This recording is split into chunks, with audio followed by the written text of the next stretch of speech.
Hey y'all, it's Ashley and I'm back with another DIY embellishment video. And this time I'm trying to recreate the crepe paper layered pinwheels and crepe paper flowers. So I've seen the crepe paper flowers the recent Bloom collection or something very similar. I don't get it exact.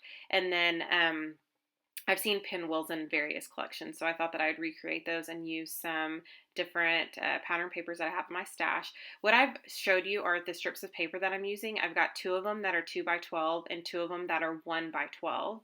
And then I'm showing you the crepe paper pieces that I use. I've cut 4 strips, and it's the standard size roll, and all I did was cut them at about 12 inches long. With the strips of paper, basically, I just took a 12 by 12 paper and cut it at 2 inches and then cut it at 1 inch. So that makes it much easier to measure. And then I just showed you some of the embellishments that I'm going to be using for the tops of the pinwheels and the crepe paper flowers.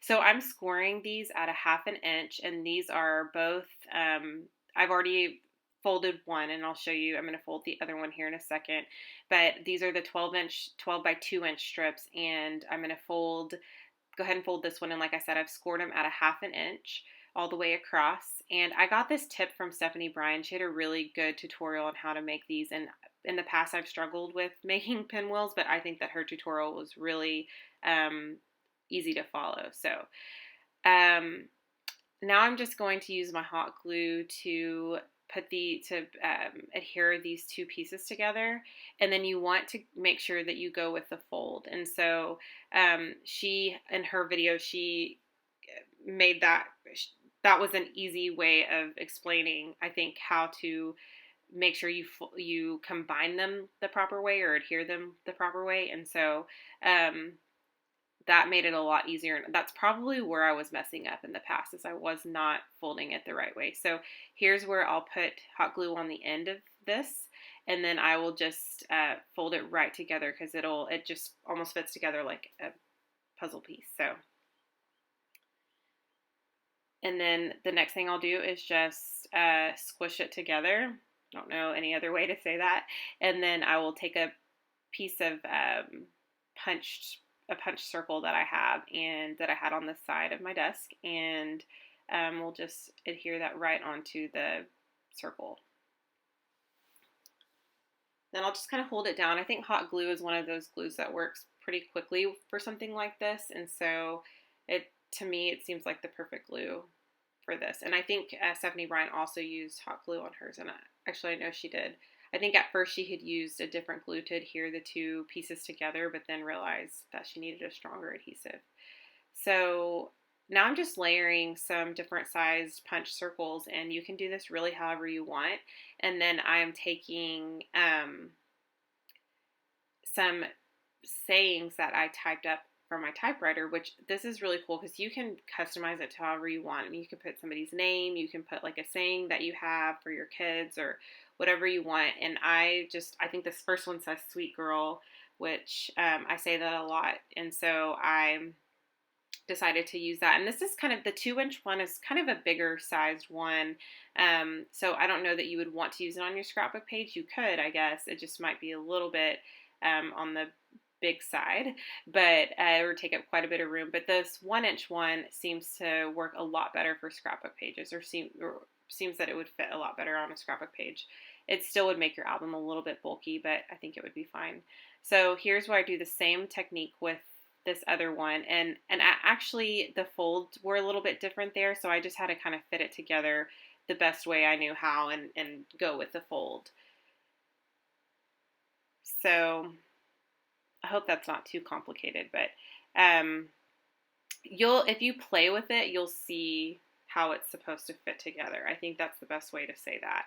So here I have another punch circle, and I'm just going to place that right onto that the pinwheel onto the punch circle, and then hold it down. And it does come apart a little bit, and so you'll see there it started to expand. And so I'm just gonna hold it down with the glue, put a little bit more hot glue there in the center, and then I'm gonna add a piece of pattern paper on top. And then on this one I'm gonna do a little bit different, but I'm gonna add a heart that was just from my stash. So I thought that one turned out cute. So here are the crepe paper flowers, which these are my favorite. The first one I'm going to show you is a no-sew one. I prefer the sew one better, but you'll see that I just basically folded those to accordion style, just both of those strips.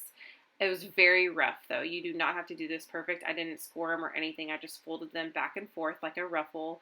And then now I'm just kind of gathering it together in the center, just like I did with the other one, except this one's not going to look like a pinwheel. You're going to gather it together, and as I'm doing right now, you'll see, and place it onto a piece of punched circle that has hot glue on it, and then you can go and kind of fix it as you the way that you want it to look. So if you want your flower to be like more fluffy, you can do that.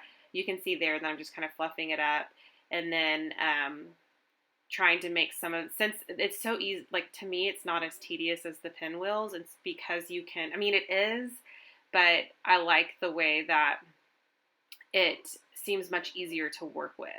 So here's where I have the sewn version. So what I've done is I've taken those two strips and basically just sewn them like very roughly in my sewing machine, just stuck them through there, did not do any sort of like special technique, just kind of ruffled them up just like you would if you were sewing them on a scrapbook page.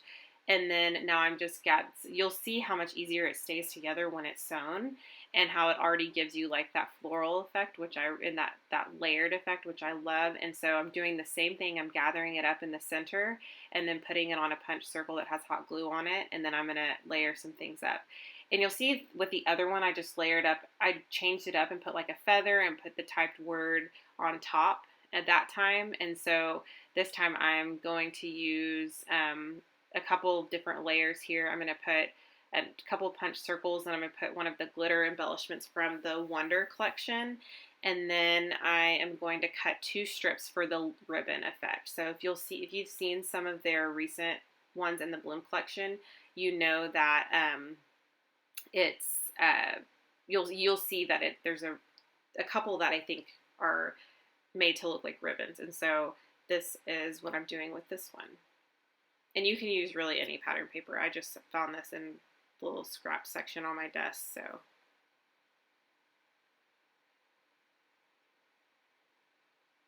And then I'm just going to take the hot glue and place it on the back, and then just stick that ribbon right on. And I just layered up those two pieces. And then the last thing I'm going to do is add one of the typed words.